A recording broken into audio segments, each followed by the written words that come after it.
BRS నుంచి టికెట్లు ఇంత లేట్గా అనౌన్స్ చేయడం వెనకాల భయం అనేది ఉంది. ఈసారి గెలుపు కష్టమే అనేటువంటి భావన ఉంది. ఎందుకంటే మొన్ననే అధికారం కోల్పోయిన తర్వాత ఇప్పుడున్న దాంట్లో కూడా వెనకడుగేస్తున్నారు. బీఆర్ఎస్లో ఉంటే ఇక భవిష్యత్తు ఉండదు, బీఆర్ఎస్లో ఉంటే మేము గెలవలేము అనే పక్కపాటిలోకి పోతున్నారు. అదే మాట కూడా వాళ్ళు చెప్పారు కదా ఒకసారి టికెట్ అనౌన్స్ చేసిన తర్వాత. ఈ ఎగ్జాంపుల్ ఎందుకంటే చేవెళ్ల నుంచి రంజిత్ రెడ్డిని అనౌన్స్ చేస్తే ఫస్ట్ డే పని చూసుకోమని చెప్పిన తర్వాత కూడా 2 నెలల తర్వాత లేదు నేను ఇక్కడ నుంచి కంటెస్ట్ చేయనని కాంగ్రెస్లోకి వెళ్ళినారు, కాంగ్రెస్లో టికెట్ తెచ్చుకున్నారు. ఈ బీఆర్ఎస్లో ఉంటే గెలవలేమనే ఆలోచన వాళ్ళకి ఎందుకు వచ్చింది? రంజిత్ రెడ్డి గారినే మీరు అడిగితే బాగుంటుంది. ఎప్పుడన్నా ఇంటర్వ్యూ చేసి రంజిత్ రెడ్డి గారికి ఏం 2 ఎంపీ అయ్యిండు. ఆయన చేసుకున్న వ్యాపారాలు ఆయన అన్నీ మాలాంటి వాళ్ళకన్నా కేటీఆర్ గారిని రోజు కాదు నెలకొన్నాడు కూడా కలవడానికి అవకాశం. పొద్దున్న లేస్తే కేటీఆర్ గారు చుట్టే ఉండేది. అన్నీ చేసుకుంటూ వాళ్ళు ఎప్పటికున్నా వాళ్ళ స్వలాభం కొరకు చూసుకుంటారు. కానీ అది ప్రజలు గమనించాలి. రాత్రి కేఎల్ఆర్ గారు బాగానే అన్నారు. నిజమైన కాంగ్రెస్ కార్యకర్తలు కూడా గమనించాలి. పార్టీలు ఏ పార్టీ సిద్ధాంతమైనా మంచిదే ఉంటుందమ్మా. నక్సలైట్ల సిద్ధాంతం కూడా వాళ్ళు చెప్పే యాంగిల్గా మంచిదే ఉంటుంది. కానీ మనసులో ఇటువంటి దొంగ సరుకు తయారైంది. వాని గిట్టుబాటు కొరకు పార్టీలు మారుస్తూ ఉంటారు. ప్రాంతీయ పార్టీలలోనే ఆ నకరాలు నడవయి. నాయకుడు ఇక్కడనే ఉంటాడు కాబట్టి. జాతీయ పార్టీ కాంగ్రెస్ పార్టీని నేను పార్టీని మాత్రం అనను. ఇక్కడ స్థానిక నాయకుడు రేవంత్ రెడ్డి గారు ఏమన్నారు, ఎవరన్నా వస్తే రాళ్లతోటి కొట్టాలి పార్టీల మారిన వాళ్ళ ఎమ్మెల్యేలను అన్నాడు.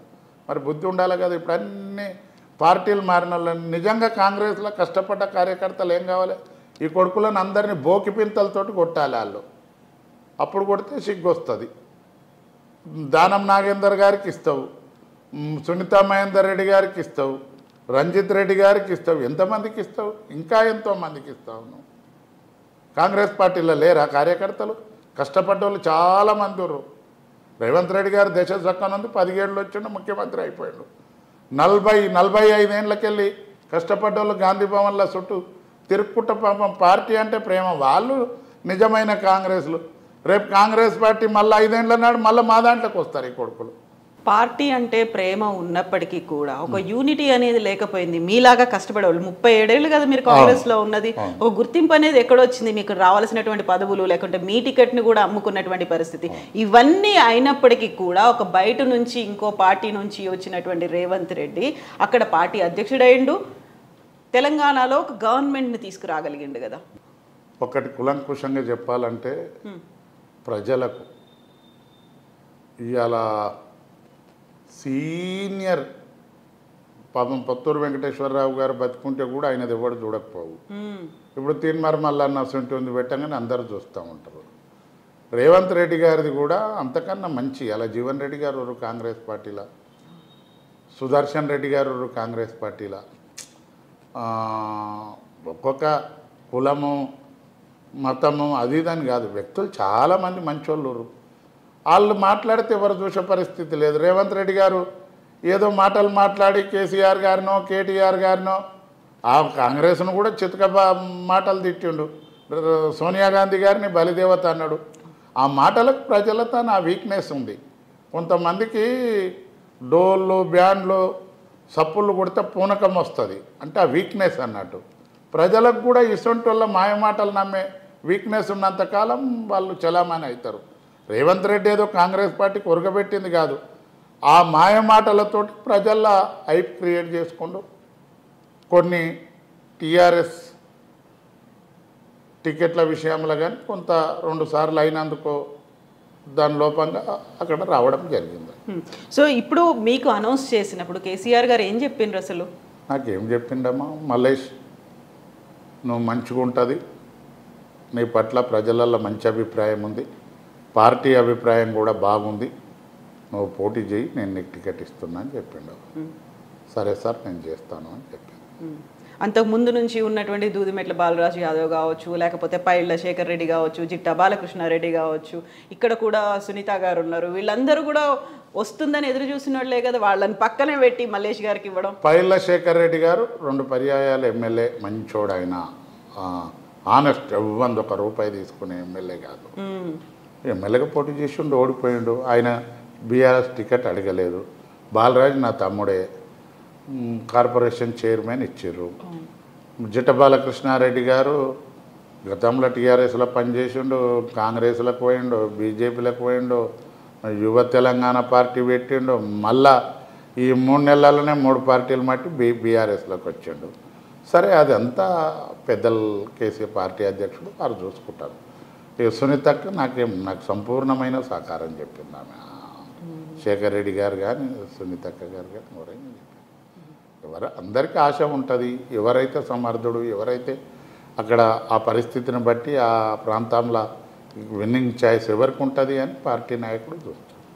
అయితే ఇప్పుడు మీరు విన్నింగ్ చాయిస్ గురించి మాట్లాడుతున్నారు, సర్వే గురించి చెప్తున్నారు. అయితే ఇప్పుడు అక్కడ భువనగిరి నియోజకవర్గంలో ఒక్క జనగామ తప్ప మిగతా 6 బీఆర్ఎస్వి కావు, ఆ 6 కాంగ్రెస్వే ఉన్నాయి.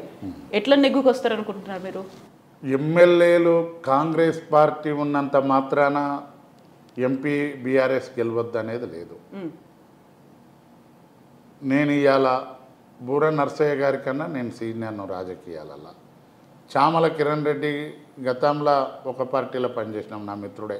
ఆయన కన్నా కూడా నేను సీనియర్ను. నేను రాజకీయాలలో సీనియర్ను.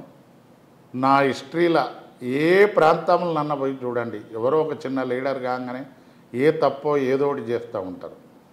39 ఏళ్ళు 40 ఏళ్ళు నేను రాజకీయ జీవితంలో డిసిప్లిన్గా కాంగ్రెస్ పార్టీలు ఉన్ననాడు కాంగ్రెస్ పార్టీకి కానీ, టీఆర్ఎస్ పార్టీలు ఉన్నప్పుడు టీఆర్ఎస్ పార్టీలు కానీ, ప్రజలల్లో కూడా నేను నా వంతు సాయం నేను ఏదో ఒకటి ప్రజలకు సేవ చేసుకుంటూ వచ్చినాను.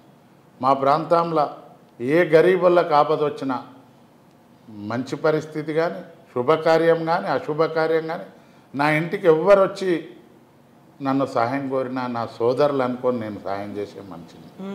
నేను ఎప్పుడున్నా సమాజ సేవ చేస్తూ ఉంటాను. నేను మార్కెట్ కమిటీ చైర్మన్గా ఉన్నగా నాకు మంచి పేరు. నేను మా మదర్ గ్రామ సర్పంచ్ ఉంటే ఒక 9 కోట్ల రూపాయలతోటి అభివృద్ధి చేసినాం నా మంచితనంతో. ఆయన నేను కాంగ్రెస్ పార్టీలో ఉన్న దేవేందర్ గౌడ్ మంత్రి ఉండి బాగా సాయం చేయడం, డబ్బులు ఇచ్చాడు, అభివృద్ధి. నాకు మంచి పేరు ఉంది మా ప్రాంతంలో. కాంగ్రెస్ పార్టీలో కూడా నాకు అన్ని పాత పరిచయాలు ఉన్నాయి. ఇవాళ భువనగిరి పార్లమెంట్లో నా సోదరులు చాలామంది కాంగ్రెస్ పార్టీలో. రేపు వాళ్ళ ఆశీర్వాదం అందరికీ కూడా నా మీద ఉంటుంది. ఒక వ్యక్తిగా నన్ను బాగా చూస్తారు. అయితే ఇప్పుడు భువనగిరిలో ఓల్డ్ ఫ్రెండ్సే కదా మీకు అందరూ, అటు బూర నరసయ్య గౌడ్ గారు కావచ్చు, ఇటువైపు చామల కిరణ్ కుమార్ రెడ్డి కావచ్చు, ఈ ఓల్డ్ ఫ్రెండ్స్ ఒకరి గురించి ఒకరికి బాగా తెలుసు. సో ఎవరెవరు ఏంది అనేది ప్రజలకు కూడా తెలుసా? అక్కడ తెలుసు, అందరికీ తెలుసు. చామల కిరణ్ కుమార్ రెడ్డి గారు ఆయన తెలంగాణ పాలిటిక్స్లో 10 ఏళ్ళ ఆయన ఇక్కడ ప్రాంతమని కూడా తెలియదు. రేవంత్ రెడ్డి గారు పిసిసి ప్రెసిడెంట్ అయినాక వచ్చిండు. కానీ నేను ఇప్పుడు కాదు, వెనకడికి నల్గొండ లోకసభకు అబ్దుల్ లతీఫ్ అని ఎంపీ ఉండే. అప్పటి సంది నేను రాజకీయాలను. అబ్దుల్ లతీఫ్ అయినాక తుమ్మలపల్లి దామోదర్ రెడ్డి గారు అయ్యారు. కాంగ్రెస్ పార్టీలు ఉంటాం అప్పుడు. చెక్లం శ్రీనివాసరావు గారు అయ్యారు, రాజగోపాల్ రెడ్డి గారు అయ్యారు. సో ఇక్కడి ప్రాంతం అని తెలియదు కిరణ్ కుమార్ రెడ్డి, చామల కిరణ్ కుమార్ పబ్లిక్ తెలియదు.